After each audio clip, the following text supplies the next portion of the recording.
going to crochet with Potter and Bloom.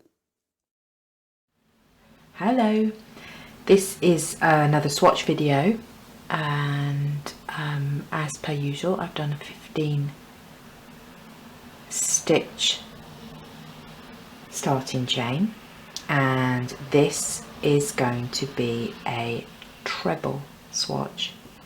So for trebles you need to add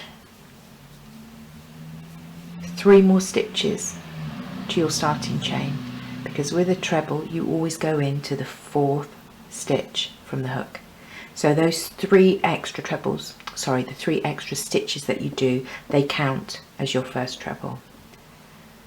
So with a treble you put your yarn around the hook, and then we're going to go 1, 2, 3. We're going to go into the 4th stitch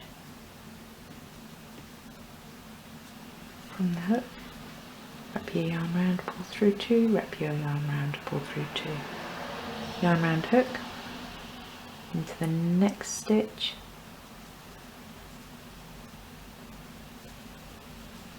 yarn round hook.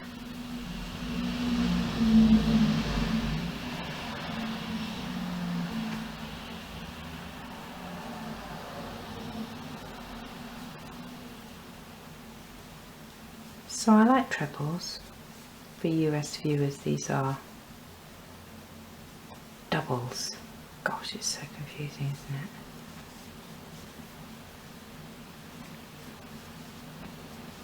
I think they're a nice, neat stitch with quite a bit of height, so really useful if you're wanting to create something fairly large, especially if you're using a lovely chunky wool like this. This is the Debbie Bliss Rialto Chunky.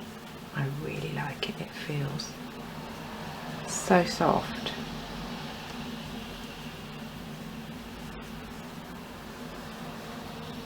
And I have to tell you that when you crochet as much as I do,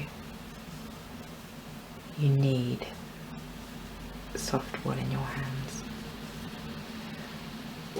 Gosh, it's really windy out there. 1, 2, 3, 4, 5, 6, 7, 8, 9, 10, 11, 12, 13, 14, 15.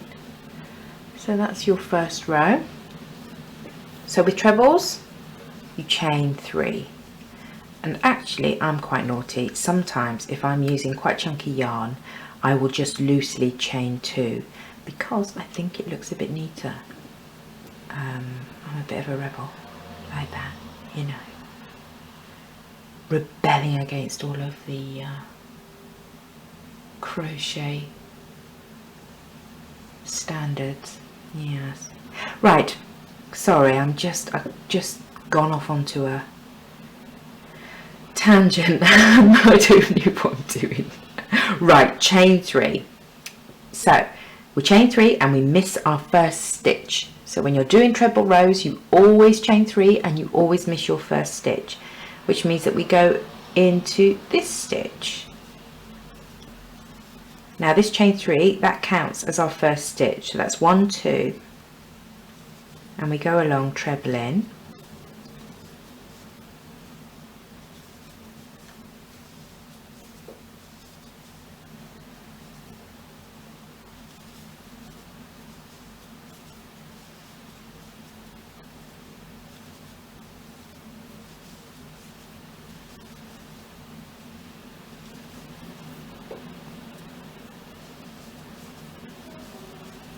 Can you hear how windy it is? It's blowing an absolute gale out there, and we live opposite the tallest trees in the world. And yeah, I'm sitting here thinking, oh, hey tall trees, be cool, okay?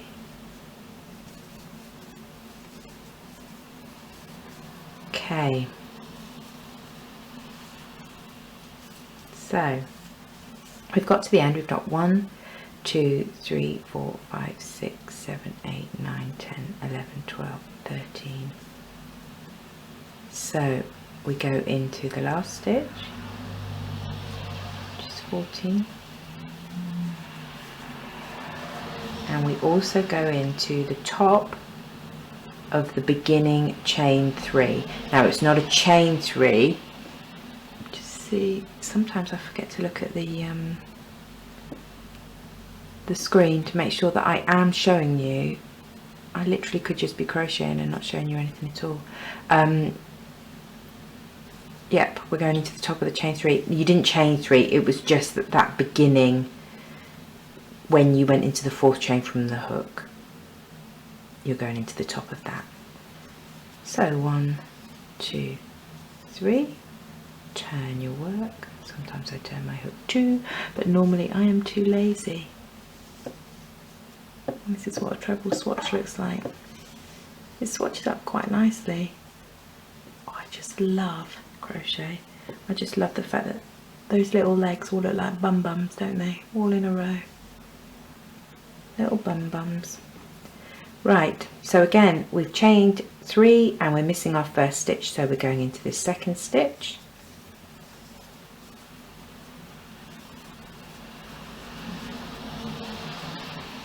I really need to get me a soundproof room, don't I, to do these videos in, because when it rains the road is so much noisier. And it rained like you wouldn't believe last night. Just crazy. Crazy weather. I'm not complaining though, because it is not cold at all. It's really weird actually. It is winter, and I fully expect it to be freezing cold in the winter, and it's not.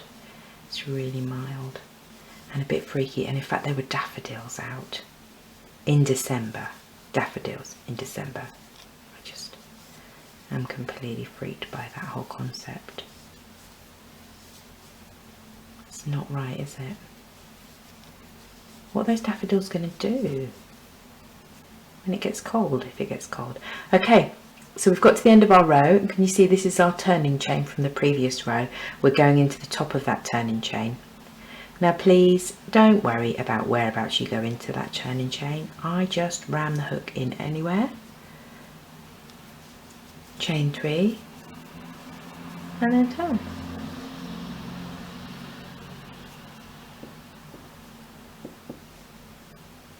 You see, you get a little gap where you do your chain 3s.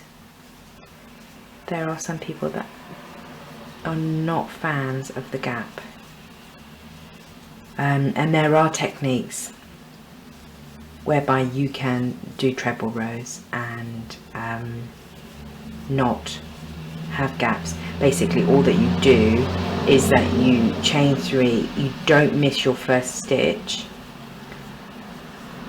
and you don't go in to your turning chain, so it just works out. You've just got to pick one way that you like to do it. I quite like the little gap. I think, well, especially when you do a long row, hopefully I'll be able to show you at the end of this row, when you do a long strip of trebles or any stitch that requires you to miss your first stitch, I think it looks quite nice. It's like an edging.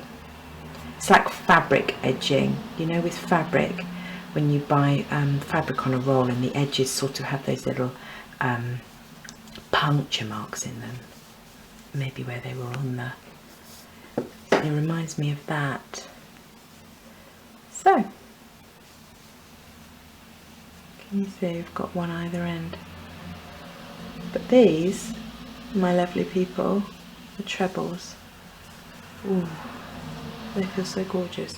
So you can see it's a bit it's a lot taller than the double swatch and the half treble swatch.